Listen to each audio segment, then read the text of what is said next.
Perdebatan mengenai pengiktirafan sijil peperiksaan bersepadu tidak harus dilihat sebagai isu terpisah tetapi perlu dikaji dalam konteks yang lebih luas mengenai sistem kemasukan universiti awam negara ini. Adakah ia benar-benar memenuhi prinsip keadilan, ketelusan dan keseimbangan? Menurut Ahli Parlimen Raup Chow Yu Hui, soal ini perlu diberi perhatian yang lebih serius. Chow menegaskan bahawa untuk memastikan keadilan dan memelihara kualiti akademik, pengiktirafan terhadap UEC seharusnya diberikan melalui saluran kemasukan terus ke universiti awam, sama seperti pengiktirafan kelayakan antarabangsa yang lain seperti A-Level, International Baccalaureate dan matrikulasi Australia.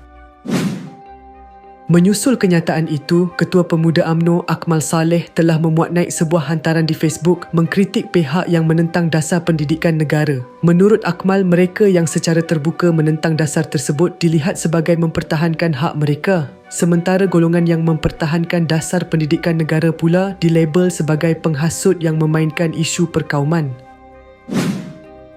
Akmal juga membangkitkan soal kebebasan pihak tertentu yang sengaja membalikkan bendera negara namun tidak dikenakan tindakan. Sebaliknya, mereka yang mempertahankan kedaulatan bendera negara dilihat sebagai pihak yang dipersalahkan di mahkamah. Bila garisan merah dah dilanggar dan kita masih diam membisu, maka malulah kita pada anak bangsa ini, tegas Akmal.